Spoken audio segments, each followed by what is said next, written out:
Неготин Ептен сериозно се труди и реално се заканува да му го земе публицитетот на Кавадарци. Сепак таму градоначалничката воопшто и не е во центарот на вниманието. Туку на подиумот се еден до двајца бучни советници и несигурната и нервозна председателка на советот. Колега, не поставујте прашање, благодарам. Прашањето е тоа. Кај се потрошени тие пари и Ако ова е една од фазите во кои се искажува мала нервоза, несигурноста се огледа во постојаното чекање да стигне порака на одобрување или сигнал за одбивање, што пак е доволно да ги напне и членовите на Советот, кои со право бараат измени во деловникот за работа. Додека чекаме да се договорите на телефоните, мојата процедурална забелешка е баш заради тоа. Значи не може сега 30 души да чекаме некој да се договори на телефон што ќе правим понатаму.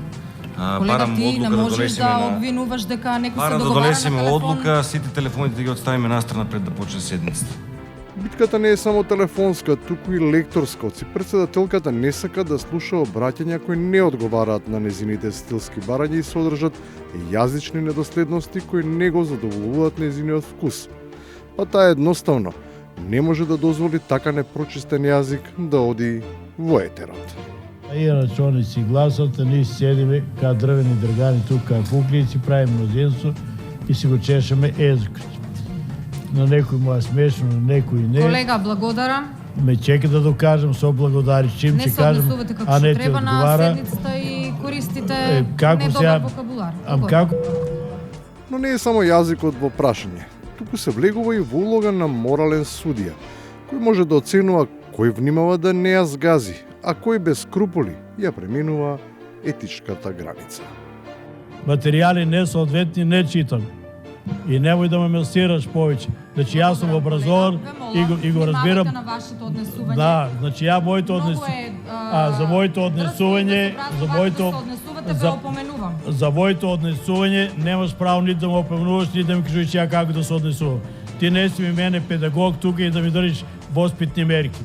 Таквото однесување веројатно и би било санкционирано, ама ако нивото на кое се води седницата е такво како што е, освен спроведувањето на дадените директиви, не се знае како да се игра без подредено сценарио. Констатирам дека точката нема да биде додадена на дневниот ред, не е усвоена за да биде додадена. Фала Богу што не ја освоите, иначе немаше да знаете кај да ја ставите. И на крајот, кога се води една голема политика, всушност се е сведено на пародирана копија на некогаш и негде замислената силна демократска локална институција. Значи, еве, тука немаме ламба. Втората работа не е изчистено, злато са подмени. И тоа е заштита при работа. Вратата не се затвара. Тоалетот заштита нема че се отепаш таму. Нема шолја, нема хартија за бришење, нема дезинфекција.